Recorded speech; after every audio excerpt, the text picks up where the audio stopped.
Hey guys, what's up and welcome to my Adobe Photoshop tutorial. And guys, in today's video I'm going to talk about filters in Adobe Photoshop. So guys, before getting started about filters or giving you basic explanation on them, what I think is important for you to guys to know is about smart objects. So guys, say if I'm working on a project, on a brochure that I'm making in Photoshop, and I've got this text in it, right? And I feel that that this text is way too dominant, right? And I need to kind of blur it out. So I go to filter, I go to blur dialog box or this blur category, and I go to Gaussian blur. And by the way, guys, Gaussian blur is one of the best blurs available to you in this filters or in this blur category. Okay, so I just want to say that Gaussian blur. And guys, Photoshop will give me a kind of like a dialog box or a pop-up for me. So as it says that this type layer must be rasterized before proceeding. Its text will no longer be editable. Rasterize the type. I'll say have okay or cancel. Now guys, so guys, if you are in the habit of not reading dialog boxes and you just click okay, you're gonna be in some problem, guys, because if I click okay, guys, I'm gonna get in this dialog box of Gaussian blur. I can apply the radius I want. I'm gonna crank it up a little bit. I'm gonna go for an 8 dialog box 8.4 and I click okay, guys. So take a look, guys, that now I no longer have the power to make any changes to my effect. So say I can move my text, I can change the size of the text, I can rotate the text, I can skew the text if I want, but it doesn't really give me the ability to remove this Gaussian blur. So how am I supposed to do that? So guys, I'm gonna press Ctrl Z a couple of times, and guys, in order to avoid this kind of a situation, it is always said that you should always make your this text or an image into a smart object before proceeding. And how do you make an image or your text layer into a smart object? It's basically very easy, guys. Just do a right click on the name, right? And there's going to be an option over here which says convert to smart object. Click on it and it automatically gets converted into a smart object. Now guys, for you I think a pop-up may come, but there was an option for me but don't show again. I clicked on it, I pressed OK, so it's not coming for me. It may come for you. Just press OK and everything is going to be good. Now guys, if I go to filter and if I go to blur and if I go to Gaussian blur, you can see that I get the dialog box once again. I press 8.4, like say I'm gonna take it 8, actually 8.4 is good, just to show it to you, and I press OK. Now you can see, guys, that I have the option for disabling the Gaussian blur. You can see that we have got an I and we've got this name Gaussian blur. We have an I which stands for the visibility of the effect. If I remove it, we can actually disable the effect. If I just want to see it without the effect, I want to take a look at my original text. If I put it back in, the effect gets applied. If I want to edit the effect, right, if I want to reduce the power or the intensity of the effect, I just have to do a double click on the name and I get the radius dialog box once again. I can reduce it to 3, 2.8 something, or something along those lines. I click OK and you can see that the thing gets updated. And guys, if you guys are wondering what exactly is this smart filters and this one big white kind of a rectangle in this way, some people find it disturbing and irritating. They find that it's really getting in the way, guys, of working. So all you can do is you can do a right click and you can say delete filter mask and it will go away. If I think that sometimes this kind of a filter mask, and especially, guys, when you're playing with Gaussian blur or and those kind of effects, it can come useful. For example, if I just show you one example, guys, real quick, I'm going to press a B key on my keyboard for switching to this brush tool.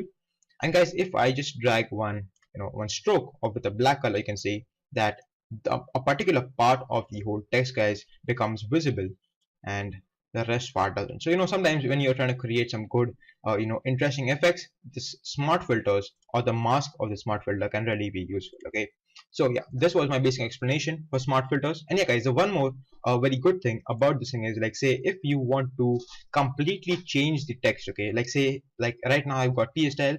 If I just do a double click on this TS style thumbnail, I'm gonna get transferred into a new tab where I have the TS style written, right? I'm gonna take my text tool for changing the text. If I do a double click, I'm gonna select the whole thing, and if I write tutorials, what the hell did I write?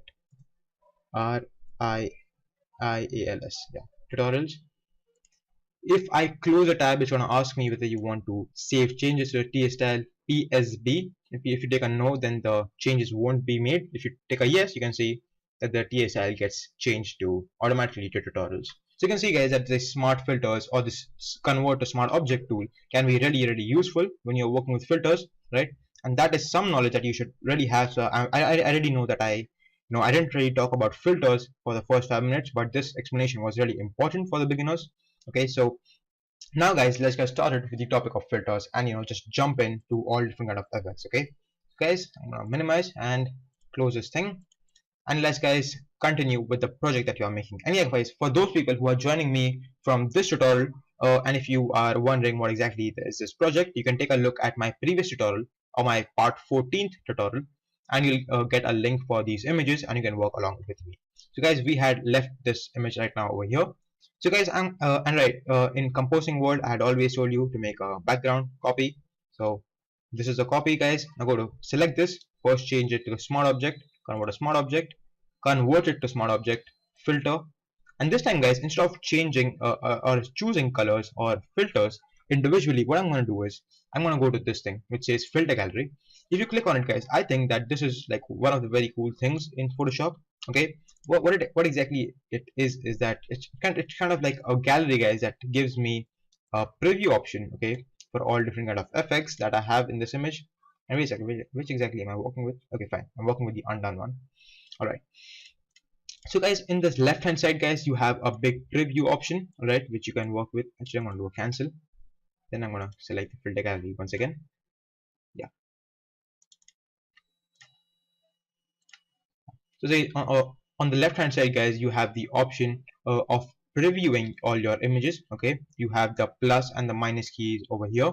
So if you want to zoom into an image or if you want to zoom out of an image, and the keyboard shortcuts also just work fine. If you press Control plus for zooming in, if you press Control minus for zooming out, and awesome. So guys, in this middle option guys, you have all sorts of different effects. So say if you want to go ahead and apply a diffuse glow, so I'll go into distort and I'll go to diffuse glow, and it gets applied automatically. Okay, so guys, if you are wondering where exactly is the effect, so on the extreme right hand side guys, you have this one whole dialog box. Below in this dialog box guys, there is a whole this blank space that gives you like this is a place guys where all your different effects which you have applied to the images get stored. So you have this option of diffuse glow, you have the eye over here which means the visibility. If you remove the eye, you'll see how did the image look before and how did it look after, meaning that how does it look without the effect and how does it look with the effect. If you want to change or tweak in the parameters for the effects, so you have the options over here, the graininess, the glow amount you can change. You can see that, and you can see guys that we have a dynamic update, I mean a live update, that kind of works in our favor. Yeah, the clear amount, you can work with that. You can change all sorts of effects guys. You can have the glass kind of an effect, which looks awesome. Ocean ripple also looks good guys. And if you ever want to apply some textures into this whole thing, then you can go ahead and apply it. Now guys, comes to the let's get to the part guys, where you want to apply multiple effects. Okay, so how do you do that? This was like we were applying only a single effect. So how do you apply multiple effects? Now guys, one way that I think is just click on this effect or like name of the effect and click on this switch, this button which says new effect layer. What it basically will do is it will create a duplicate of the underlying layer or this underlying effect. But now guys, if you select the above layer and then if you go ahead and select any other effect, you can see that it automatically gets changed to the effect that we have just now selected. So say if I have to apply a halftone effect to this mosaic tiles, so I'll go to sketch and I'll hunt for the halftone pattern, click on it, and you can see that we have this good black and white kind of an effect. But the main effect of this main value of this whole effect is you can see that we have this one, and you can see this dot to dot kind of a pattern all around the image guys. That looks awesome to me. Once again guys, if you feel that the size of the dot is way too much, you can always tweak the changes. You can take a look at the sliders over here. You have the pattern type. If you feel that that dot is not your thing and you want lines instead of dots, then you have lines. You have the circle. You can see that you can really come up with some different effects guys, right? So yeah, but now I'm gonna work with the dots effects, and guys we're gonna, and actually I'm gonna click cancel. Now guys, we're gonna work for achieving this whole effect, okay, this background effect, you can see. And yeah guys, one more good thing that I feel that filters really help you out is with like say if you have converted your object into a smart object or your image into a smart object, there's going to be an option over here which says smart filters. Below it, guys, it's going to say filter gallery. So if you do a double click onto the filter gallery, guys, automatically all your effects is going to come up, your preview option will come up. You can go ahead and change the effects if you like, and you can do all sorts of awesome things. Okay, so I just want to say that since you had the option to do it. So guys, we're going to work for achieving this kind of an effect, and it's very easy, guys. So I'm going to go to undone images. I'm going to hold down my alt key. I'm going to click on this eyeball icon for soloing the layer. Background copy. I'm going to go to filter. I'm going to go to filter gallery. Awesome, this came up again. So we already have diffuse glow applied, guys. We just have to work with the properties just a little bit. Okay, this thing looks good. Now you're going to work with the halftone pattern. Size is 1. The contrast should be increased, I think. Alright, this thing looks good. Click OK for applying the changes. And once again, guys, these are absolutely non-destructible changes, meaning that they do not get applied permanently. Smart filters, if you don't like the thing, you can always work with this for creating some good effects. This I think is kind of stupid, sex kind of thing. I'm going to increase my size of the brush, and say if I just drag this one out, or say kind of like this thing kind of like looks interesting, guys, or you can always go ahead and play with the whole thing. Or say if you want to bring in the sunset, you can just softly paint with this thing. You can see I'm not really dragging the whole thing, I'm just painting with the thing. You can see how good and really nice thing you can come up with. And if you ever feel that smart filters are getting in your way, do a right click, delete the filter mask, and you'll get rid of it. Alright, guys, so you can see that we have got up some, what the hell is this? Wait a sec, why is this thing coming? This thing is gotta be some, that thing has to go. Alright, so I think yeah, but okay, anything I need to definitely have to do something with this. Oh no. Okay, so I'll see why is that thing coming, right? I'm gonna tell you why exactly coming in my next tutorial, okay, in which we're gonna discuss about type, or how exactly did I create this whole this kind of a text effect in Adobe Photoshop. Meaning I'm going to give you a basic explanation for okay, this thing is coming for this thing too. Alright, so I think this thing coming is not that bad either. Yeah, we just need to apply some more effects to this glass for making it look like this. Yeah guys, but I think today's tutorial was a good tutorial. Okay, please subscribe to me, please like this video on YouTube. If you guys have any other doubts, or if you want to request a tutorial on a particular topic in Photoshop or After Effects or Premiere, then my Facebook link is going to be in the description.